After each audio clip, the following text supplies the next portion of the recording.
Gross on behalf of the people. Assistant Public Defender Chelsea Vergil, with and on behalf of Santana and Taylor. Mr. Taylor, please state your name. Santana. Thank you. What are we doing? Your Honor, I would ask for an adjournment on all three cases. On the two newer ones, we're still waiting on some discovery, and just to keep them all together, if we could get a 2 to 3 week adjournment on all three. And if you would allow, may I address bond? Go for it. Thank you, Your Honor. So I understand currently he's got a bond on all three cases, and I would ask you to consider releasing him on a home confinement tether.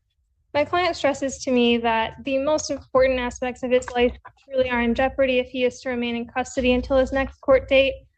His mother is very ill. She has dialysis. He helps take care of her. Additionally, his dog is at home, and he's very worried about the life and well-being of his dog. He applied recently to Washtenaw Community College, and for HVAC classes, he would very much like to enroll in those and progress further in his life. I understand he did miss the last court date on February 27th. He expresses to me that he had strep throat at the time, and he went to urgent care for that. I unfortunately don't have documentation regarding that, but he did intend to come to court, although he was sick at that time. So being all these things, these are things that keep him here and that are really important to him. I would ask you to consider releasing him on a tether. Sorry. Go ahead. So this is a case, well, the first case is one where we requested a $100,000 bond because of the home invasion. Second, that is DV related. The defendant failed to appear for that case on December 21st, and a bench warrant was issued with $10,000 cash surety. Then the defendant failed to appear on January 18th, and another bench warrant was issued for $10,000 cash or surety. He appeared on February 8th and requested an exam for which it was set on February 27th. My understanding is that didn't happen because he had strep throat. While he was out on February 21st, he picked up a strangulation that is against a different DV victim. During that strangulation, he went to the victim's apartment while she was sleeping. She had put belongings of his outside her door for him to pick up. She woke up and because of him, and he began to argue with her. She then told him to leave. He pushed her, and she admitted she pushed him back. He then kicked her in the shin and choked her before pushing her to the ground. She said that she was lightheaded and struggled to breathe while he strangled her. In that case, we requested $100,000 and were only given $5,000, 10%. That offense date is February 21st of 2024. He was not apprehended on following that incident for which he was not apprehended. The defendant then picked up another charge of R&O. The offense date on that was March 19th of 2024. He was seen wandering around a closed car dealership, and when he was confronted by police, he gave them a false ID. He then ran from a sheriff deputy, causing Deputy Cuso to give chase, during which he was injured in the process. Only when Deputy Phillips was able to apprehend him. He was also found to have brass knuckles on his person. In that case, we requested $25,000 cash or surety and were given $1,000 with 10% privilege.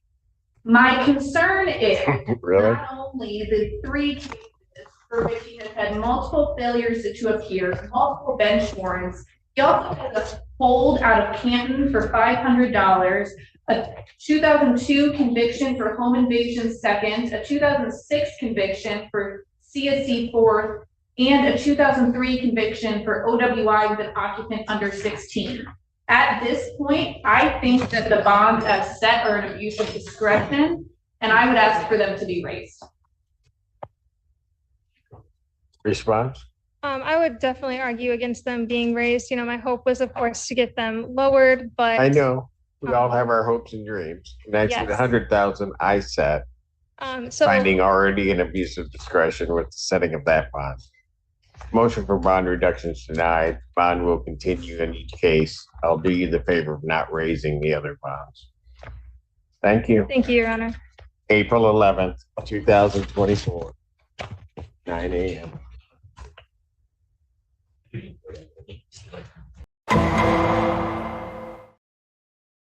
State your name for the record. C. Gill. All right, thank you. Your Honor, we would be doing an order for competency on this one. You're requesting a competency evaluation. Yes.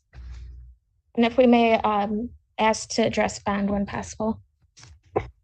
Forensic evaluation is hereby ordered. I'll set a competency hearing for, give me 60, but I don't know what's going to happen. May 30th, at 9 a.m. May 30th, 2024, 9 a.m. As to bond. As to bond, Your Honor, Do you Mr. have the orders prepared, or Yes, I do. you're just going to hold them? Go ahead. As to bond, Mr. Gill is a 82-year-old who has health issues. There is a order for temporary guardianship and conservatorship that was entered yesterday. We'd be asked that he be able to be released to his guardian, Melanie Ellis, who's located inside Plymouth, Michigan, while this case is pending. Your Honor, we have, our original request in this case was 25,000. The grant or the bond was set at 25,000 with 10% privilege. I understand that there was a request for guardianship or conservatorship yesterday. The guardian and conservator has refused to take the defendant into their home because of the abuse the defendant has perpetrated against his wife throughout all of the children's lifetime. We have also received additional statements from the children today that are in excess of 15 pages outlining the lifetime of abuse that has occurred over their 50+ year marriage. This is a strangulation case where the victim is 80 years old.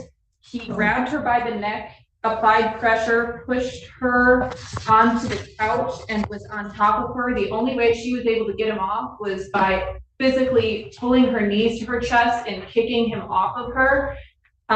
The only reason she reported this was because she told her pastor, and her pastor at her church said that she was not equipped to handle this type of situation, so she encouraged her to go to the police. I'm extremely concerned if the defendant is to get out, that there is a high lethality situation. Well, hold on. He doesn't have a place to go, right? I do not. Unless my daughter would take me. She said no. But that's the daughter, that's the guardian. I believe so, yes, sir. But my understanding is that's not going to happen. Correct. I don't have any place to go. All right, Your Honor, at this time, we would withdraw our request, and then if any. Okay, I'll have his bond continue and see if you can figure out something, but Okay. you know, May I ask a question? you can always ask. I don't know if I'll answer it. Go ahead. I had the money in the bank, but I just couldn't access it because I didn't have, I don't know.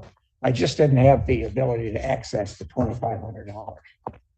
I had it, probably, But hold on a second. I'm sorry. I don't know. Was it a conservatorship and a guardianship? Yes, So he doesn't really have access except through somebody else anyway. Can I say Yes. something?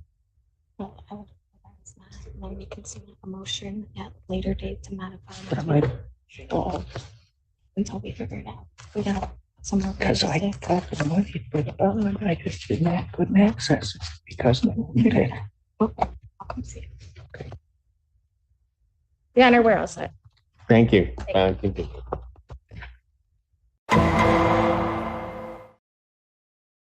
Yeah. Good afternoon, to your staff, Jonathan Emmons on behalf of the people. Yeah, if you're up.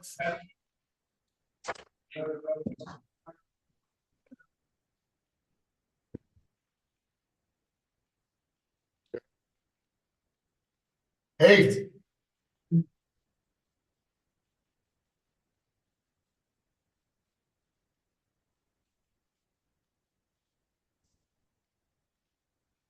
Did you want to fight this out? Hey, Judge, let's start here. Come on. Come on. Did you want to fight? He can hear you, Your Honor. All right. Mr. Heft, you are before the court on a felony complaint that alleges that on or about September 25th, 2023, the location of 2325 Twin Lakes Drive, apartment TA, Pittsfield Township, Washtenaw County, State of Michigan, that you did commit the offense of aggravated indecent exposure. Sir, do you understand the date of that charge? Do you understand what you're charged with, sir? You understand your motherfucking queers, bitch. Quit fucking stalking me, you faggot ass motherfucker. I will take that as a yes. That is a misdemeanor, a high court misdemeanor, punishable by up to 2 years and or a $2,000 fine plus court costs. Do you understand that? Queer ass piece of stalking ass shit, motherfucker.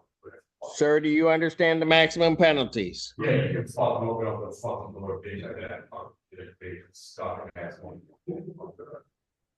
Defendant is responding. It's inaudible, but I believe that he understands the maximum penalties. Count 2 is a misdemeanor offense that alleges that on that same date and at that same time that you did commit the offense of indecent exposure. Do you understand that charge, sir?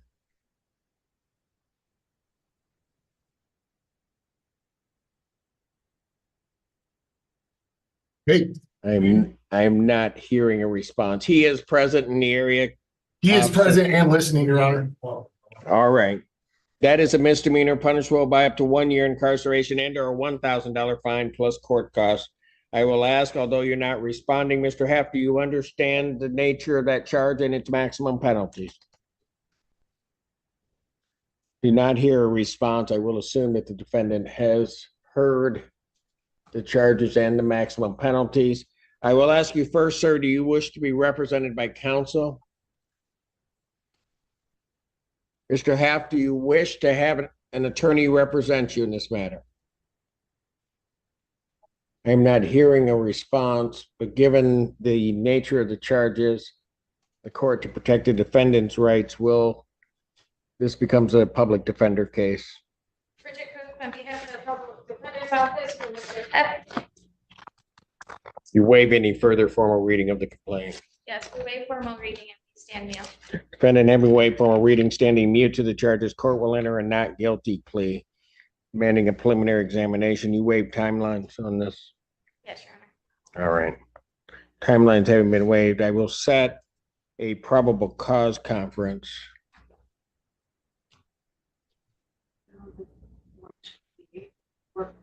April. It ain't gonna matter. But March 28th or April. let's do April 4th. Gonna be a better month. Set probable cause conference for April 4th, 2024. That will be at 9 a.m. and this preliminary examination will be set from that date.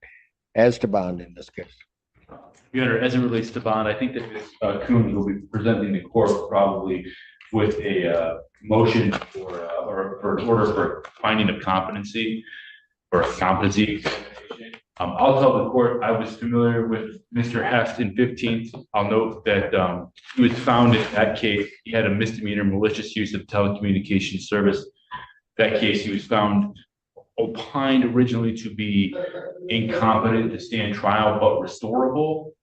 That's a 6-month misdemeanor. So not surprisingly, the Center for Forensic Psychiatry was unable to see him within that 2-month period of time.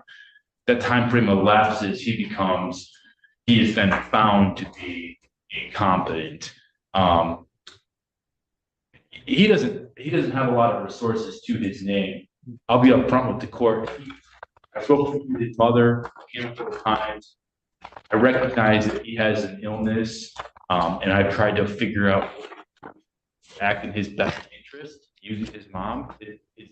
As I understand it, he doesn't have any family that are willing to kind of stick up for him, except for other than his mother. I'm asking the court for a high cash bond, 10,000, 50,000, only in so much as a way, and I'm saying this deliberately. Not that I expect him to be able to post it, but I'm asking the court to consider it so high so that the mother doesn't feel obligated that she has to post it for him.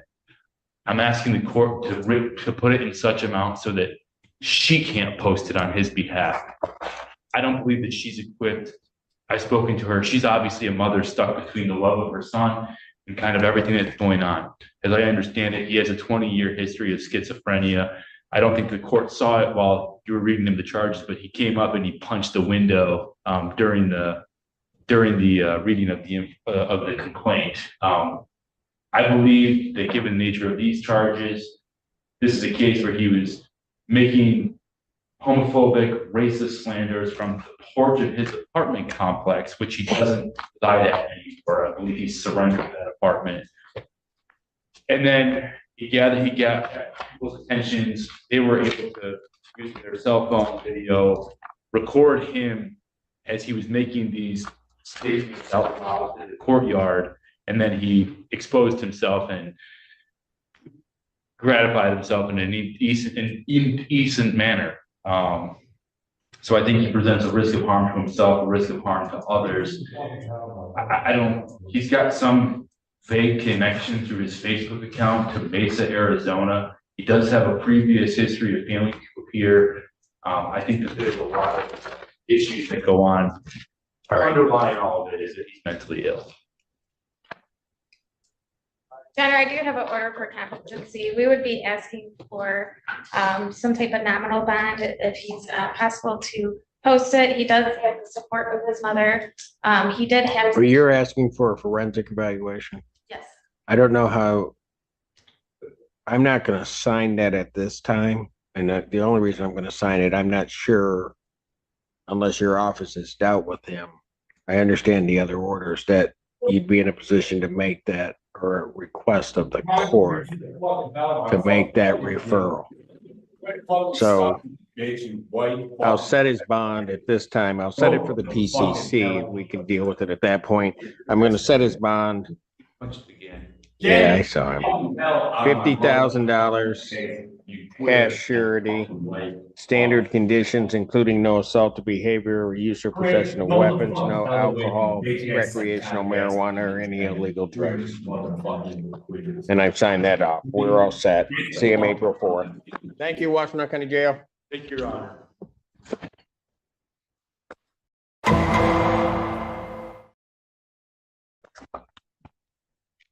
Court calls the case, People versus Chloe Whitsett.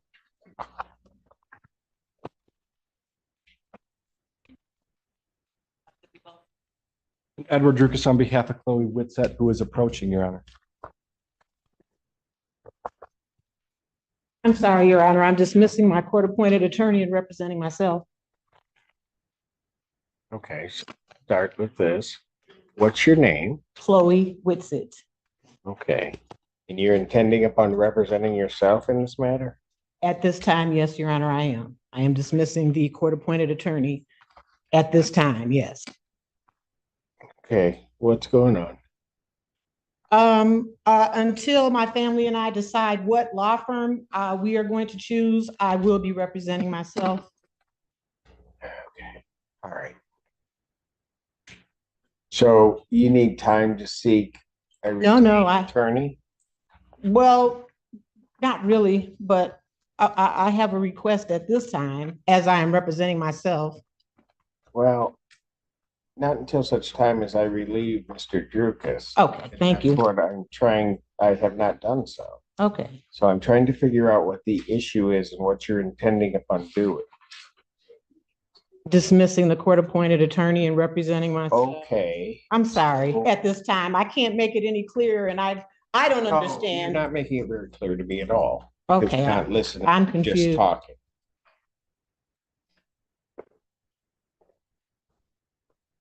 Are you going to hire an attorney Yes, or are you going to represent yourself?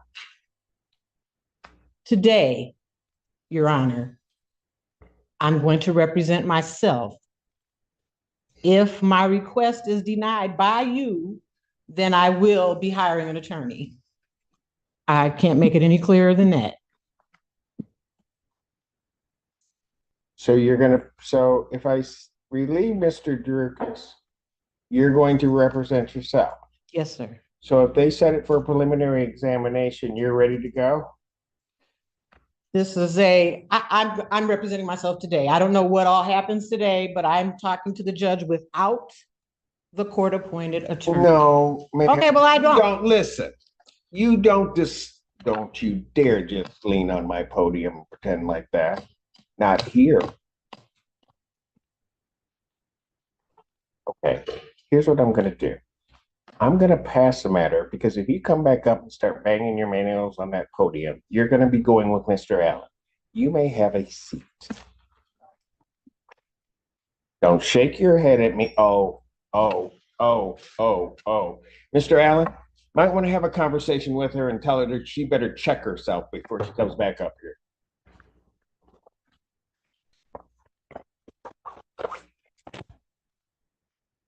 Thank you, Mr. Durkin.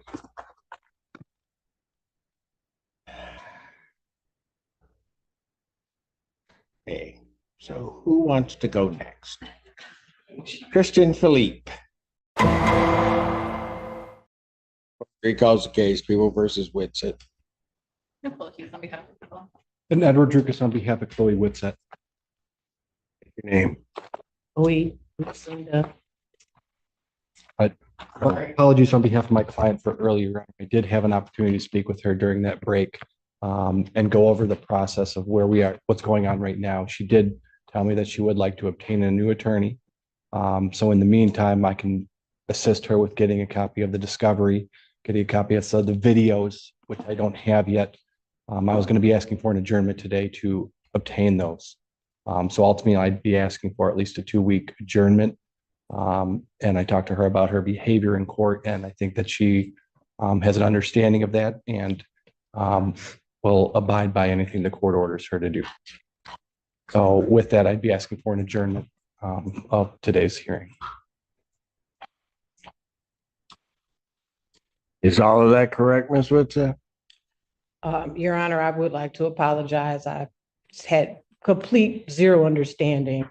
But yes, that is correct. Ms. Whitsett, let me tell you something.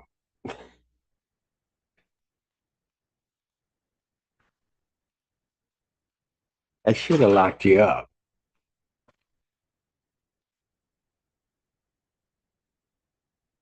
You're lucky that I just took a deep breath and said, I don't know what's going on. I'm just asking her questions.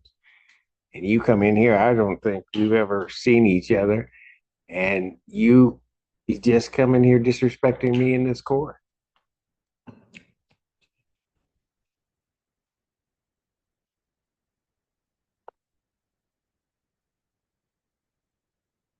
And I'm going to tell you something else.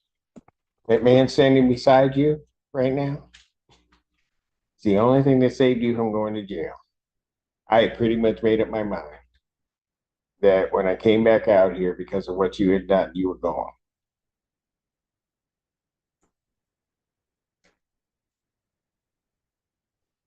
So while you may not want him representing you, he just saved you.